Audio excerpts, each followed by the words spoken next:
밤사이에 우리가 가장 빅 이벤트라고 생각했었던 페드의 금리 결정 그리고 그 후에 파월 의장의 다양한 발언들은 분명히 시장에서는 이제 긍정적으로 해석할 만한 부분들이 많았습니다. 관련해서 저희가 이렇게 해석을 분분하게 할 게 아니라 네.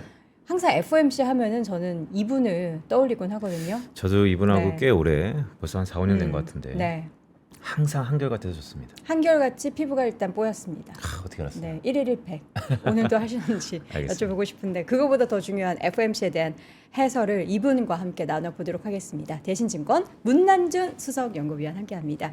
위원님 오랜만입니다. 어서 오세요. 오십시오. 요즘도 1일 1팩 펼쳐나오고 계십니까? 네, 꾸준히 해야죠. 바쁜 네. 와중에도 요새 어떤 팩 주로 쓰세요? 겨울에는 좀 뭐 보습을 더 신경 쓰시나요? 아니면 뭐 탄력?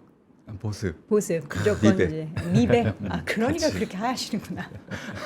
자, 오늘 피부 하얀 우리 배꼽같이 하얀 문남중 수석 연구위원과 함께 연준의 금리 결정과 그 내막에 대해서 한번 분석을 해보도록 할 텐데요. 일단 밤새 있었던 연준의 금리 결정을 어떻게 보셨는지 총평부터 한번 들어볼까요? 저희 앞서서 얘기를 잘 해주신 것 같아요. 네. 요약을. 저는 25pp 인하는 기정사실화 됐다라고 생각을 했던 네. 거고, 중요한 거는 사실 연준은 3월, 6월, 9월, 12월 1년에 4번 수정 경제 전망을 새롭게 제시를 하는데요. 아마 지금 시기적으로 12월이기 때문에 아마 내년도 경제 성장률, 실업률, PC, 근원 PC 그리고 내년 연준이 생각하고 있는 최종 정책 금리의 중위값과 레인지 범위가 되게 중요하다라고 생각을 해요. 연준은 내년 경제에 대해서 그렇게 나쁘게 보지는 않는 것 같아요. GDP는 기존에 1.8% 성장이었는데 2.3%로 크게 상향 조정했죠. 실업률은 4.4%로 그대로 유지를 했고, 네. 또 물가를 놓고 본다고 하면 PC 같은 경우에는 기존이 2.6%였는데 이를 2.4%로 낮췄죠. 의외로. 또 근원 PC 근데 이제 근원 PC는 기존에 2.5였는데 2.6으로 살짝 높였고요. 근데 근원 PC보다는 PC를 가지고 연준은 통화 정책을 하기 때문에 네. PC가 기존보다 좀 수치가 낮아졌다라는 거는 의미가 있다라고 생각합니다. 그리고 이제 저는 항상 이제 연준의 통화 정책은 시장이 하는 것보다는 결론적으로는 연준이 하는 거잖아요. 네. 근데 연준도 나름 가이던스를 준다라고 생각을 해요. 그래서 9월 FMC에서도 이 중위값이 3.6 수정됐기 때문에 시장이 올해 75bp 인하한다라고 얘기했거든요. 근데 네. 실질적으로 15bp 인하를 했죠. 근데 이제 내년 같은 경우에는 9월달에 제시했던 수치가 3.4였는데 이게 3.4 그대로 유지가 됐습니다. 그래서 현재로서는 연준은 내년에 한 번 정도 인하를 염두에 두고 있다라고 그렇게 좀 보시는 게 맞고, 네. 하지만 저는 이 숫자는 내년 3월 정도 되면 좀 바뀔 거라고 생각을 해요. 왜요? 왜냐하면 지금은 셧다운이 있었기 때문에 연준 입장에서도 최근 지표 확인이 어려웠던 상황이라서 그렇죠. 사실 25pp 인하하는 것도 명분 없이 내렸다고 누군가가 얘기한다라고 하면 그랬다라고 저는 생각을 해요.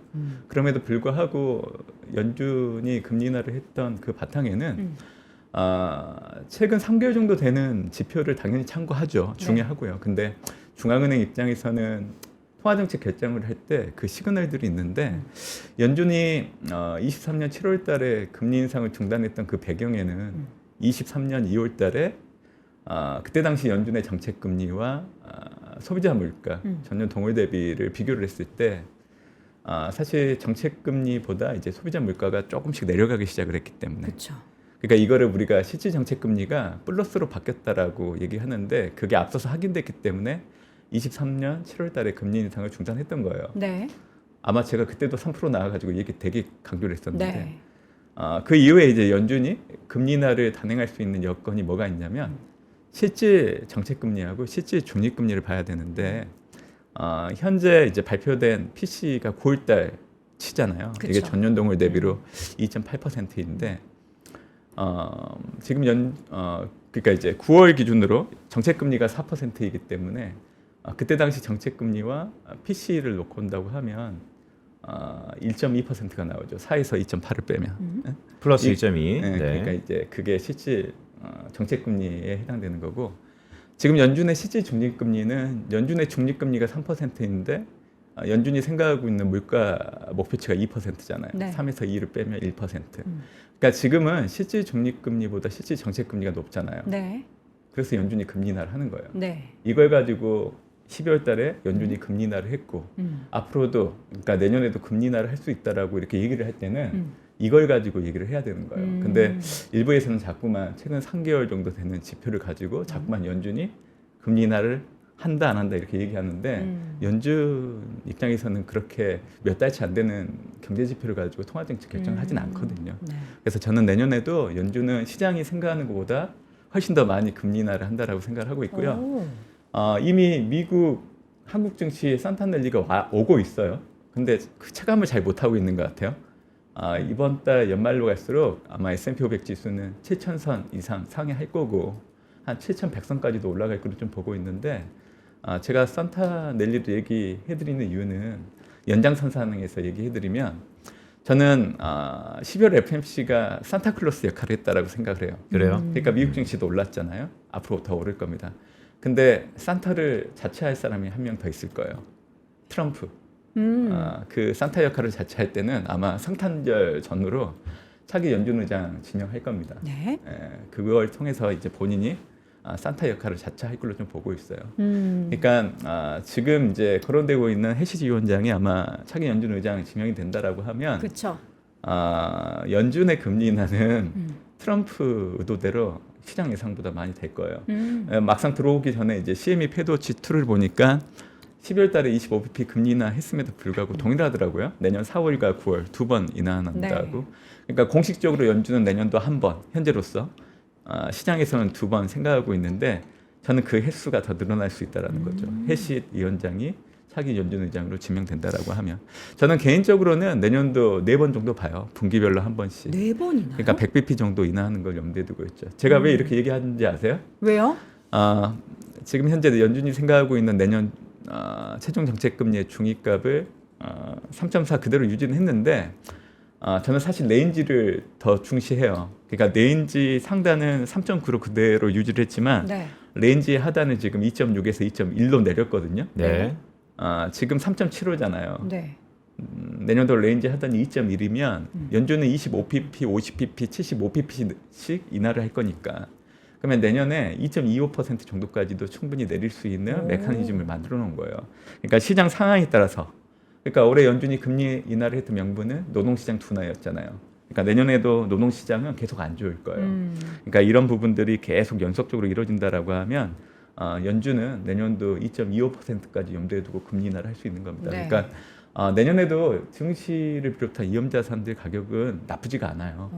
그래서 저는 이번 12월 FMC 산타클로스 역할을 했다라고 보고 있기 때문에 남아있는 기간 동안에 좀 긍정적으로 해석하시면 좋을 거라고 생각하고 있습니다. 네. 네. 문난주 의원 말씀 쭉 들었는데 네. 매우 리저너블하죠. 문난주 의원 오랜만에 나오셨으니까 숫자 갖고 좀 얘기를 해볼까요? 이게 분기별 S&P가 되게 중요했는데 잘 말씀 주셨던 것처럼 내년도 성장률을 많이 높였던 것은 고무적입니다. 그런데 제 눈에 들어왔던 건 2027년도 높였어요.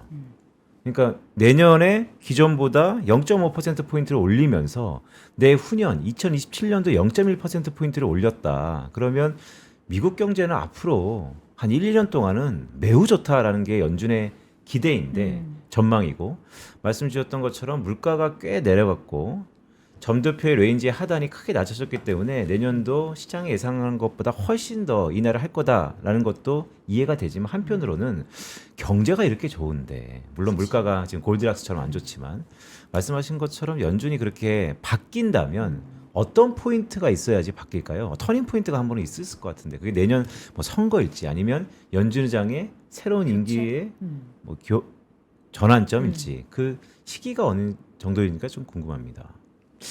저는 항상 연준의 통화 정책을 보면 아쉬운 게 되게 많거든요.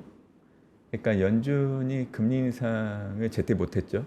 그 앞서서 이제 물가는 이미 자극을 받았고 계속 올라갔던 상황이라서 금리 인상을 해야 된다는 의견들이 있음에도 불구하고 파월 연준 의장이 안 했죠. 그래서 실기 논란에 빠졌고 문매를 받다 보니까 파월 연준 의장 입장에서는 되게 트라우마가 생겼던 것 같아요. 그러니까 금리 인하를 해도 되는 구간이었지만 금리 인하를 계속 늦췄던 상황들을 놓고 온다고 하면 연준도 당연히 경제지표 의존해서 당연히 통화정책 결정을 하지만 어차피 연준 의장이라는 그 권한에 연준 의원들은 의견을 따라갈 수밖에 없어요. 목소리는 내더라도. 네. 그래서 금리 인하도 상당히 늦춰졌던 상황이라서 그 이유가 뭘까를 놓고 온다고 하면 결국 이번에도 본인이 금리 인하하고 나서 그 다음 달 발표되는 물가가 올라가 버리면 문매를 받을까라는 생각이 있어서 사실 올해도 금리 인하를 계속 늦추다가 9월 달에 시작했다라고 생각을 해요. 그래서 저는 파월 연준 의장은 임기를 뭐 채우실 수도 있고 못 네. 채우실 수도 있지만 현재 미국 경제를 놓고 온다고 하면 그렇게 도움이 되시는 분은 아닌 것 같은데 일단 명목적인 정책 금리가 너무 높아요. 그러니까 직전 금리가 가장 높았던 시점이 2019년도였는데 그때 2.5%였거든요. 근데 지금은 금리 인하를 해서 3.75까지 낮췄지만 과거와 비교를 해보면 명목적인 정책 금리가 높다라는 거죠. 이와 관련돼서 생각해 볼 수 있는 거는 주택부터 시작을 해서 뭐 가계 기업들의 대출 이런 금리들이 과거보다는 너무 높죠. 네. 그럼에도 불구하고 미국 경제가 지금 잘 버티면서 오히려 더 성장률을 높였던 이유는 2008년도 금융위기 발생하고 나서 그때 가계 기업들이 고정금리로 전체의 한 70% 이상 다 맞춰놨다 보니까 연준이 이제 팬데믹 발생하고 나서 단기간에 금리를 많이 올렸음에도 불구하고 전혀 금리 인상의 영향에 노출되지 않았기 때문에 의외로 미국 경제가 탄탄하고 지금도 계속 잘 나오고 있는 상황이거든요. 그래서 저는 그때 당시 고정금리로 많이 체결했던 이런 것들이 이제 만기가 도래해가지고 다시금 재계약을 해야 되는 그 시점이 어떻게 보면 미국 경제가 명목적인 수치는 계속 올렸지만 미국 경제가 좀 망가뜨려지는 트리거로 작용할 수 있는 시점이라 생각하고 있는데 저는 그게 멀지 않았다라고 생각을 해요. 그래서 만약에 연준 통화정책 그리고 미국 경제를 바라보는 시선에 대해서 큰 변화를 줄 수 있는 시점은 2008년도 금융위기 때 고정금리로 대부분 채웠던 그때 상황들의 반전이 찾아올 때를 좀 염두에 두고 있기 때문에 그때를 좀 중요한 시점으로 좀 보고 있고요. 미국 경제는 현재로서는 되게 좋아 보여요. 왜냐하면 2022년도 2분기 이후 그리고 네. 올해 3분기 때까지 전분기 대비 연율로 놓고 온다고 하면 미국 경제는 분기별로 2.51% 정도 성장을 하고 있어요. 네. 미국의 잠재 성장률이 추정하는 기간마다 편차는 있지만 2.8% 전후 추정되고 있기 때문에 이를 큰 폭으로 상회를 하고 있죠. 네. 그러니까 미국 경제는 너무 좋은 거예요. 그래서 NBER 전미경제연구소 경기순환판정위원회 데이터를 보면 미국 경기순환 기준으로 미국 경기악장은 올해 11월 기준으로 67개월째 진행되고 있죠. 그래서 앞으로는 이 미국 경제 그리고 통화정책 간의 괴리가 일정 부분 발생할 수 있는 구간이라고 생각을 하고 있고요. 네. 아까 얘기했던 어떤 트리거가 발생한다라고 하면 이 미국 경제와 통화정책 간의 이 괴리가 좀 좁혀질 수 있는 시점은 다가올 수 있다라고 생각을 해요. 그래서 그게 빠르면 내년 하반기일 수도 있고 늦어지면 내후년 하반기 정도 저는 보고 있기 때문에. 그래서 이제 제가 생각하는 건 그렇습니다. 네. 저희가 이제 뭐 중립금리 얘기도 참 중요한데 우리 문수성님의 중간 자리도 중요하거든요. 마이크와 좀 이렇게 동일하게 살짝만 이쪽으로 조금 제 쪽으로 좀 오세요. 저랑 내외하시는 건 아니잖아요. 조금만 그래야 목소리가 우리 문수성님 목소리 더 잘 들릴 것 같아서. 네, 위원님 이것도 하나 좀 여쭤볼게요. 점도표 있지 않습니까? 네. 연준의 포워드 가이던스의 하나의 채널이죠. 근데 오늘 특히나 점도표는 이거 익명 맞나? 다 드러났죠 뭔가. 다 드러난 것 같고 연준에 무슨 의도가 있었다고 해석한다면 그럴 수 있겠으나 이 점도표의 무용론 다시 한번 휩싸일 것 같기도 네. 한데 연준이 새로운 의장이 되면 지금과 똑같이 데이터 디펜던트 할까요? 아니면 과거에 포워드 가이던스 한다라는 채널이 있었기 때문에 새로운 의장이 바뀌면 뭐 새술은 새 부대에 담는다라는 것처럼 경제를 바라보는 방식 아니면 통화 정책을 결정하는 방식이 여전히 데이터 디펜던트일지 그것이 바뀔지가 좀 궁금하거든요. 네. 연준은 그동안 경제 지표에 의존해서 통화 정책을 해왔던 대표적인 기관입니다. 그래서 그 가이던스는 바뀌지 않을 걸로 좀 보고 있는데 네.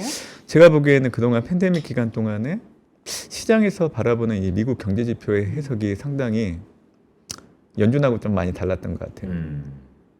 지금 동계잖아요. 네. 추워지고 있잖아요. 그래서 추우세요? 그 요거 후리스 1+1. 네, 좋습니다. 네.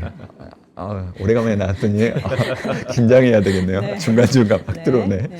네. 제가 이제 그 얘기를 해드리는 이유가 원래 이 팬데믹 이후에 이제 문제는 물가 급등이었고 중앙은행이 이제 금리 인상을 하다 보니까 물가는 잡혔고 네. 그리고 사실 연준의 물가 목표치 2%를 기준으로 했을 때 거의 부합할 정도로 내려왔다가 올해 들어서 조금씩 올라오고 있는 상황이었던 건데 저는 그렇게 크게 문제가 안 된다라고 생각을 해요. 네. 그 이유는 동계 12월에서 1월 그리고 미국은 드라이빙 시즌 기간 동안에는 휘발유를 중심으로 에너지 가격을 올라갈 수밖에 없거든요. 그러면 물가는 자극을 받을 수 있기 때문에 전월과 비교했을 때 올라갈 수밖에 없는 환경이에요. 근데 시장에서는 자꾸만 그런 환경들을 보고 계절적으로 해석을 해야 되는데 자꾸만 연준이 금리 인상은 앞으로 못한다. 금리 인상을 하더라도 계속 늦춰질 수 있다라는 그런 해석들을 하다 보니까 예로 들은 거예요. 그러니까 연준이 바라보는 경제 지표랑 시장이 해석하는 이 경제 지표 간의 괴리가 컸다 보니까 자꾸만 연준이 통화 정책을 결정할 때 경제 지표 의존하지 않는다라고 얘기를 하고 있는데 전혀 그러지 않습니다. 약간 시차가 있었을 뿐이지 연준은 올해 물가 그리고 특히 고용을 놓고 금리 인하 행보를 지금 계속 하고 있기 때문에 내년에도 고용 둔화를 염두에 두고 금리 인하는 계속 할 여지는 있다라고 생각을 해요. 셧다운 기간 동안에 이제 공식적인 통계는 발표는 안 됐지만 그렇죠. 민간 노동 통계는 계속 꾸준하게 발표가 됐거든요. 그러니까 12월 달에 금리 인하하기 전에 우리가 셧다운 기간 동안에 보지 못했던 지표들을 놓고 본다라고 하면 9월 달, 10월 달 분에 해당되는 건데 그때 당시 뭐 본다라고 하면 ADP 민간 고용 그리고 시카고 연은도 사실은 매달 실업률을 발표하거든요. 네. 그리고 컨퍼런스 보드 같은 경우에도 노동 편투화 지수라는 걸 발표를 하는데 네. 이 세 가지 지표는 9월, 10월분 데이터가 노동시장이 올해 하반기 들어서 상당히 부진하게 이어지고 있다는 걸 보여줬기 때문에 네. 그래서 사실 연준이 12월 달에 금리 인하를 했던 그 바탕에는 공식적인 통계는 아마 내부적으로 아마 대략 하긴 했을 거예요. 그럼에도 불구하고 민간 고용 통계는 꾸준하게 봤을 걸로 좀 보고 있기 때문에 내년에도 동일선상에서 그 기조는 크게 바뀌지 않는다라고 생각합니다. 그리고 점도표 상당히 중요합니다. 가이던스 역할을 하는 거 맞고요. 저는 이게 없어지지 않았으면 하는 사람 중에 하나고요. 네. 만약에 없어져 버리면 시장에서 연준의 통화 정책을 두고 상당히 혼란이 더 커질 걸로 좀 보고 있기 때문에 저는 앞으로도 계속 버냉키 때부터 시작됐던 이 가이던스의 하나인 점도표 없어지지 않았으면 하는 사람들 중에 하나입니다. 네.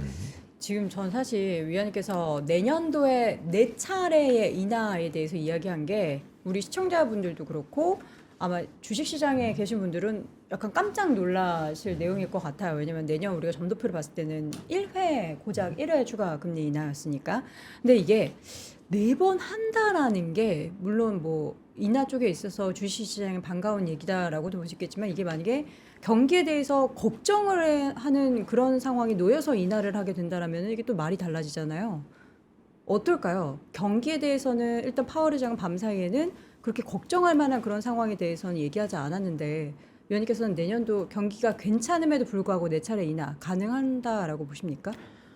네, 잠깐 했던 얘기인데 너무 높아요. 명목금리도 그렇고 그리고 지금은 실질 정책 금리가 실제 중립금리보다 훨씬 더 높은 구간이기 때문에 이런 구간에서는 연준이 금리 인하를 해도 문제가 발생하지 않아요. 근데 만약에 물가가 내년도 사실 이제 파월 연준 의장 잠깐 시작할 때 얘기해 주셨지만 1분기를 고점으로 물가는 다시 내려갈 수 있다라고 보고 있는데 네. 저는 또 그렇게 생각하지는 않거든요. 내년 2분기 때부터 물가가 일시적으로 좀 올라갈 수 있고 왜요? 아마 3분기 이후부터는 하락할 수 있다라고 좀 보고 있는데 트럼프의 관세 부과가 올해는 생각보다 영향이 제한됐던 이유는 시장에서는 그렇게 생각을 했죠. 관세 부과를 하면 수입 가격이 올라가기 때문에 물가가 자극받을 수 있다. 이거는 이제 물가에 영향을 미치는 요인들을 놓고 봤을 때 공급층 요인에 해당되는 거예요. 네. 공급층 요인. 근데 올해는 공급층 요인이 전혀 물가가 올라가는데 영향을 안 주고 있었고 반대로 수요층 요인. 수요 급감이 지금 물가가 생각보다 못 올라갔던 이유들 중에 하나였어요. 근데 아마 내년 상반기 때 되면 점진적으로 공급층 요인 영향력이 더 커질 걸로 좀 보고 있기 때문에 이제 2분기 이후부터는 물가가 일시적으로 자극받을 수 있다라고 저는 생각을 좀 해보고 있는 상황이에요. 그러니까 문난중 위원의 프로젝션대로 내년도 미국의 물가가 2분기쯤에 고점 아니면 상승세를 보인다면 그때 또 공교롭게 연준은 물론 파월 의장이 아까 잠깐 말씀 중에 임기를 다 못 채울 수도 있을 것 같습니다라는 말씀 주셨지만 내년 5월 15일이잖아요. 그러니까 그러면 한번 글쎄 시간 여행을 떠나볼까요? 내년 6월 FOMC는 말씀하신 것처럼 제가 맞다면 분수령이다라는 느낌이 좀 들거든요. 왜냐하면 물가는 계속 높일 것이고 새로운 의장은 첫 FOMC를 분기 말로 개최할 것이고 그러면 그 누구도 새로운 해시시 된다면 금리 인하를 기대할 것이고 그런데 그때 상황은 물가가 올라간다. 물론 중장기적인 계속해 보겠지만 상당히 혼돈된 FOMC가 될 것 같다는 생각도 드는데 물가인. 어떨까요? 맞는 얘기세요. 그러니까 아마 내년도 해시드 위원장 같은 경우에는 상황에 따라서 되게 통화 정책을 유연하게 대응할 여지가 있다고 보고 있고요. 아마 내년 2분기 이후 물가가 조금씩 올라갈 때 해시드 위원장은 네. 일시적이라고 얘기할 거예요. 트랜지토리 네, 다시 그리고, 한번. 네, 그리고 나서 금리 인하 기조는 계속 할 걸로 좀 봐요. 그러다가 이제 파월 연준 의장처럼 혹시라도 이제 시기를 좀 늦춰졌다라는 평가를 좀 받을 여지도 있다라고 생각을 하고 있죠.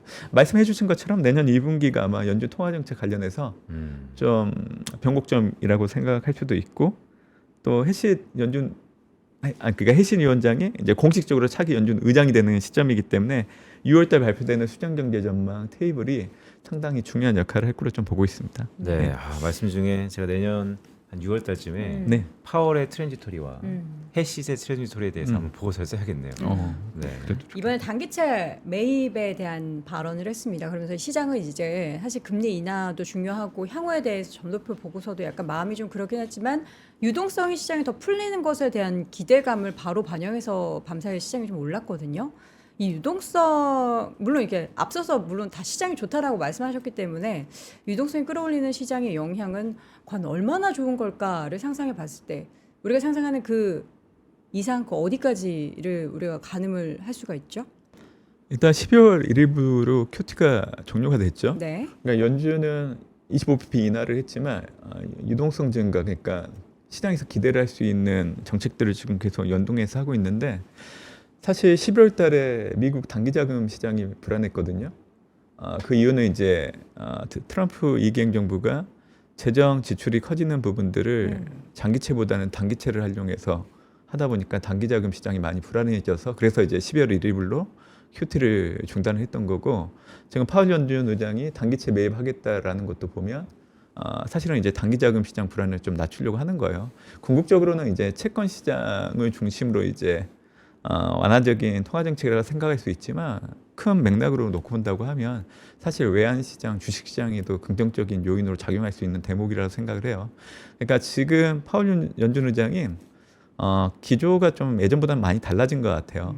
그러니까 이제 본인이 좀 이태로운 거를 인지하고 있는 것 같아요. 금리 인하도 하고 정책 자체를 조금 더 완화적으로 가지고 가다 보면 본인의 임기를 채우지 않을까라는 생각이 들 수도 있고요. 사람이라. 네. 그래서 저는 일단 긍정적인 요인이라고 생각을 하고 있습니다. 예. 그럼 이어서 말씀 주셨기 때문에 공식적으로 레임덕 국면에 들어갔기 때문에 이제는 어찌 보면 시장에 영향력이 있는 마지막 파월의 FOMC 기자회견일 수도 있었는데 이번 기자회견에서 우리 투자자들이 주목해야 될 포인트가 있었다면 어떤 게 있었을까요?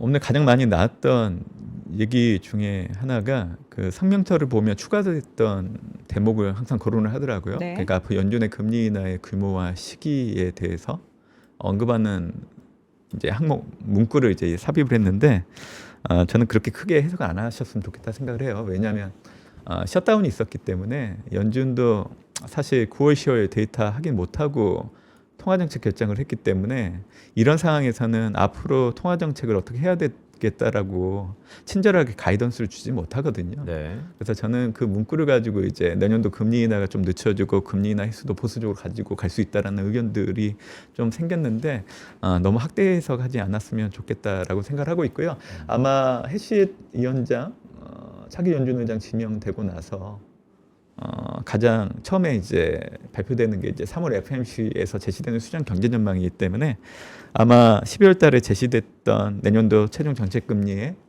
중위값 역시 하향 조정될 여지가 있을 걸로 좀 보고 있어서 그 부분이 가장 중요한 대목이고 앞으로 좀 관심 있게 봐야 되지 않나라고 생각하고 있습니다. 저는. 그러니까 문나중 의원 말씀을 쭉 들어보니까 연준은 바뀐다.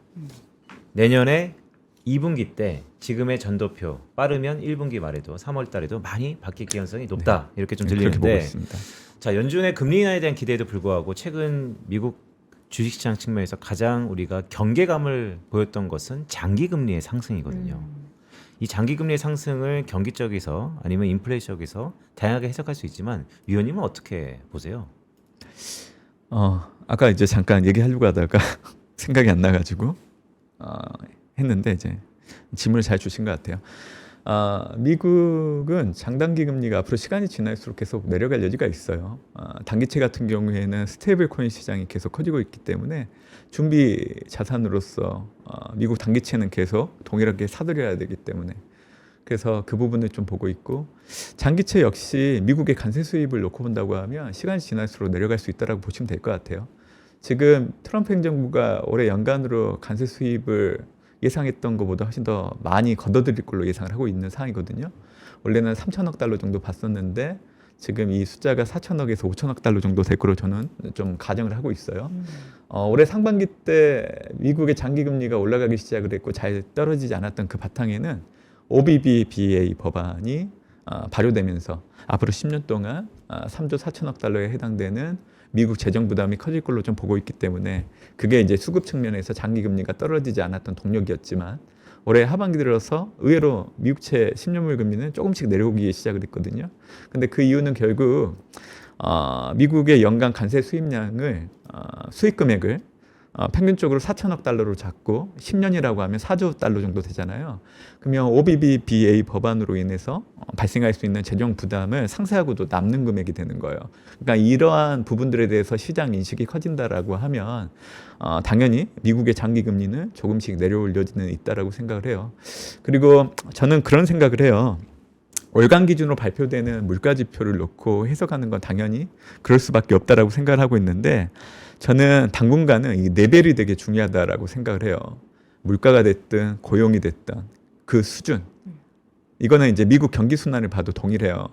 그러니까 미국도 경기 확장이 67개월째 12월 기준으로 경기 확장에 놓여 있다라고 보는데 경기 확장 구간에 놓여 있지만 그 구간에서 이렇게 등락이 있단 말이에요. 그러니까 물가도 마찬가지예요. 물가도 연준이 생각하고 있는 물가 목표치가 2%라고 하면 부합을 했다가 조금씩 일정 구간에서는 올라갈 수도 있고 내려올 수도 있고 이런 울퉁불퉁한 구간이 지속될 수 있단 말이에요. 그러니까 그 레벨이 어떤 결정을 내리기에 그렇게 크게 저해하는 요인이 아니라고 하면 중요치 않단 말이에요. 그러니까 이제 저는 이제 그런 차원에서 얘기를 드리는 겁니다. 그래서 미국의 장단기 금리도 그렇고 연준의 통화 정책 역시 항상 우리가 참고하는 지표들의 수준이 저해하지 않는 수준이라고 하면 연준은 계속 금리를 내릴 거고요. 시간이 지날수록 미국의 단기 금리는 조금씩 내려가는 흐름들을 좀 보일 여지는 있다라고 봅니다. 예. 우리 문 수석님 밤 거의 새셨을 텐데 지금 거의 뭐 AI 같은데요? 그래요? 그렇죠. 밤을 샌 컨디션이 아니잖아요 지금. 우리야 뭐 늘상 새는 거니까. 근데 제가 이 질문을 워낙 또 친분이 있으니까 할까 말까 고민하다가 한번 하세요. 여쭤볼게요. 네. 좀 중요한 부분인 것 네. 같아요. 아까 위원님 말씀 중에 미국의 관세 수입이 4천억 달러를 디폴트로 하고 향후 10년 동안 지속된다는 가정에서 OBBBA 법안의 3조 2천억 달러의 적자를 충분히 만회할 만한 시장의 컨센서스가 발동이 되면 상황이 달라질 거다라는 말씀 주셨는데 최근 미국 사회에서 이 관세로 인해서 대법원의 판결 핫 이슈로 하나 왔잖아요. 그리고 두 번째는 관세가 4천억 달러가 유지된다는 게 물론 가정이지만 10년 동안 지속된다는 것은 그 안에 수급 뭐 P도 그렇고 Q도 그렇고 상당 부분 변화 가능성이 높아서 물론 세트리스 페리부스 하지만 조금 라이브하지 않나 생각이 들거든요. 어떻게 봐야 될까요? 그 트럼프 관세 정책 관련해서 이제 지금 그 대법에서 대법에서 법원에서. 만약에 이혼 판결이 난다라고 네. 하면 네. 그래서 이제 트럼프 관세부가 없어질 수 있다라고도 볼 수 있는데요. 네. 전혀 그러지 않습니다. 기존에 이제 관세 부과를 했던 조항들은 그대로 계속 유지가 되고 또 그 조항들을 일부 범위를 확장해 가지고 새로운 품목에 적용을 하게 되는 방법들도 있어요. 그리고 지금 이제 미국이 관세 부과를 할 때 전혀 반영하지 않았던 조항들도 3개 정도 있기 때문에 그래서 트럼프 관세 부과는 없어지지는 않고요. 만약에 이번에 대법원 관련해서 이혼 판결이 나온다라고 하면 트럼프가 펜타닐 관세 그리고 보편적 기본 관세 그리고 이제 상호간세 부과하는 부분만 없어질 수 있는데 이 부분을 다른 조항들을 가지고 채울 수 있기 때문에 그래서 트럼프 관세 부과는 없어지지 않습니다. 트럼프 2기 행정부가 끝나기 전까지는. 그래서 이제 이런 부분들도 좀 확인할 여지는 있는 것 같아요. 네. 조항은 기억하기가 좀 어렵더라고요. 네. 제가 기억하면 하나하나 좀 얘기해드리려고 했는데 네. 갑자기 질문하셔가지고 대략 이제 그런 그림을 좀 그리시면 될 것 같아요. 예. 우리가 내년도 시장에 있어서의 금리 인하가 추가적으로 단행된다라고 했을 때 혹시 그 뭔가 스케줄 언제 더 많은 금리 인하가 있을지에 대해서는 앞서서 이제 물가에 대해서 2분기에 좀 올라갈 가능성을 말씀하셨잖아요. 그러면 인하를 하려면 어쨌든 물가가 좀 떨어져야 되니까 하반기에 인하가 좀 몰려 있을까요? 저는 만약 그렇게 해버리면 해시드 위원장이 차기 연준 의장 지명된다라고 해서 걱정하시는 분들의 수순대로 가는 것 같아요. 그러니까 그렇게 하는 건 불규칙적으로 통화 정책을 하는 거잖아요. 네. 그러면 채권 주식시장에 발작이 일으켜질 여지는 상당히 높다고 봐요. 그래서 저는 그렇게는 하진 않을 걸로 좀 보고 있고 어찌됐든 해시드 위원장은 명확히 알고 있을 겁니다. 25pp 정도 수준으로 연속적으로 하는 그림을 좀 염두에 두면서 주식과 채권 시장의 변동성 확대를 유발하지 않으려고 최대한 유도하려고 하는 그림들을 그릴 걸로 좀 보고 있기 때문에 저는 균등하게 금리 인하하는 속도들을 가지고 하지 않을까라고 이제 생각을 하고 있습니다. 그러니까요. 연준 의장이 새로 부임하는데 중심을 잡고 분기마다 25bp씩 한다는 것도 시장에는 상당히 긍정적일 거다라는 생각이 드는데 자, 시간이 많이 지났지만 네. 국내로 한번 좀 돌아와 보겠습니다. 어찌 됐건 미국과 한국의 금리 차가 네. 존재합니다. 우리 달러 환율이 꼭 미국과 한국의 경제 규모 사이즈를 놓고 보면 금리 차이에 의해서 이동된다라고 학술적으로 우리가 얘기하기는 힘들지만 그래도 불안감은 항상 있고요. 자, 미국이 이렇게 인하를 하기 시작했는데 우리 한은은 계속해서 숙고의 시간을 걷고 있어요. 외환 시장에서의 변화는 또다시 나타나지 않을까요? 네. 뭐 최근에 원화 환율이 이제 1,400원대 후반, 일부에서는 1,500원대까지 진입한다라고 얘기가 있어요. 근데 우리가 이런 얘기를 했던 이유들을 보면 어떻게 보면 과거에 우리가 경험했던 1,200원대 환율 이런 거를 생각하다 보니까 자꾸만 맞추려고 하다 보니까 어긋나는 것 같아요. 이제는 우리나라 환율이 대내 요인들이 안정되면 1,380원 정도. 근데 일부라도 좀 로이드가 발생한다라고 하면 1,400원대 환율 이제는 어느 정도 우리가 받아들여야 될 것 같아요. 그러니까 뉴노멀로. 그리고 지금은 원화 환율 흐름을 판단할 때 대내 요인도 상당히 중요한데요. 지금 전반적으로 보면 부동산 시장 옥죄우다 보니까 이 자금들이 주식시장으로 옮겨가긴 하는데 사실 전적으로 국내 증시로는 안 들어오거든요. 대부분이 미국 증시로 유입되고 있어요. 올해 1월부터 9월까지 미국 기준으로 미국에 투자했던 주식 기준으로 이제 순 매수 금액 추이를 놓고 본다고 하면 지금 이 순위가 4위가 한국이에요. 4위요. 예, 그리고 532억 달러 정도 되죠. 그러니까 지금 이제 미국에 투자하는 이 증권 자금 유입 국가 순위를 얘기를 해드리면 네. 1위가 캐리비안, 2위가 케이먼, 그리고 3위가 아일랜드예요. 뭐야? 이거 전부 다 그냥 그 예, 조세의 맞아요, 맞아요. 한국이. 그리고 나서 4위가 한국이에요. 아, 그러니까 원달러 환율이 이제는 예전처럼 내려가기가 이게 쉽지가 않아요. 예. 그래서 이런 뉴노멀의 변화를 염두에 두시고 좀 투자를 하시는 게 좋지 않을까 생각을 합니다. 예. 환율이 크게 떨어지지는 않을 그 환경을 생각하면서 사실 미국 주식 투자하시는 분들은 지금이 고점이라고 생각하셔서 이거 환율 떨어지면 내 수익 유지돼도 마이너스 아니야 이렇게 생각하실 텐데 그런 분들은 뭐 걱정 좀 덜었네요. 네, 그리고 되게 중요한 자료를 말씀 주셨는데 네. 이거 미국 S&P 500 한국인이 다 올리는 거 아닙니까? 뭐 부정도일 수도 맞아요. 있고요. 정말 많은 성악경 투자자분들이 진짜 투자를 하고 계신데 그럴 만한 사실 이유가 있고 성과를 많이 거두신 것 같기도 한데 뭐 국장도 그 못지않게 많이 올라서 근데 오늘은 사실 그 파워 의장의 연설과 FOMC 결과가 시장에 미치는 영향이 클지 아니면 이제 오라클의 실적에 이제 매출 미스가 미치는 영향이 클지 모르겠습니다. 왜 알잖아요. 알아요? 네. 제가요? 네. 뭘 알죠? 의심하지 말아라. 악재는 단기적으로. 예, 밀리면 사라. 그리고 여전히 주도주를 사라.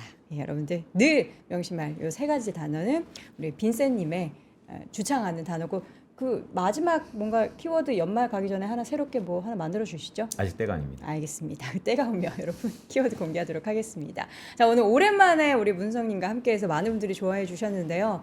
자주 나오셨으면 좋겠습니다. 예, 네. 오늘 오랜만에 대신증권 문남중 수석연구위원과 함께했습니다. 위원님 고맙습니다. 네, 감사합니다. 고맙습니다. 네. 자, 오늘도 월스트리트 모닝 브리핑 함께하셨는데 제가 알기로 하루에 하나가 벌써 하루에 하나가 아니고 밥보다 투자 하나가 벌써 100회라고요? 근데 네. 너무 머리가 좋다. 왜요? 하루에 하나도 거의 100회예요. 하루에 하나도 100회. 같이 그죠? 맞아, 맞아. 하루에 하나도 100회, 밥보다 투자. 우리가 밥 대신에 투자 열심히 하려고 여러분들이 시청하신 지 벌써 100회가 됐습니다. 그래서 오늘 저녁에 또 특별한 자리를 또 마련하고 계시다고. 맞습니다. 네. 저희 하나증권 3층에서 네. 대강당입니다. 네. 900분 이상이 신청을 주셨는데 장소와 협소한 관계로 다음에는 좀 더 큰 데서 하겠습니다. 혹시 오늘 그냥 가면은 못 들어가요? 한번 해보겠습니다. 네. 오늘 혹시라도 여러분 신청 못 하셨는데 나 이제 알았다. 오늘 지금 여도원이 말해서 알았다 하시는 분들은 한번 가보세요. 예. 그래서 빈세님 한번 붙잡으시고 나 한번 들어가게 해달라. 오늘 가면 뭐 들을 수 있어요? 오늘 오시면 네. 내년도 네. 국장, 미장, 대체 전략들. 전망뿐만 아니고 2부에서는 네. 여러분들이 좋아하시는 이선엽 장군 오. 제가 한 수 배우는 자리 네. 그리고 거기에 좌장을 3%의 네. 개국공신이자 네. 3%의 중심이죠. 네. 여도원 다음으로 김프로님. 제 초원. 다음이라뇨. 저 지금 거의 묻으시는 것 같은데. 동훈 씨도 네. 또 나와요. 동훈 씨도 네. 또 영상으로 함께하도록 하겠습니다. 네. 여러분 제가 어떤 영상을 찍었는지 그리고 제일 중요한 거는 여러분이 궁금해하시는 내년도 시장의 전망과 전략 궁금하시다 하시는 분들은 뭐 신청하신 분들은 이미 다 이제 가시겠지만 혹시라도 나 너무 늦게 들어서 일단 한번 가고 싶다 하시는 분들 그 근처에도 다 들리니까 하나증권 3층 대강당 몇 시요? 7시입니다. 7시에 여러분 혹시 오실 수 있는 분들 함께해 주시기 바랍니다. 저희는 내일 오전 6시에 다시 돌아오겠습니다. 여러분 오늘도 고맙습니다. 고맙습니다. 은퇴 후 안정적인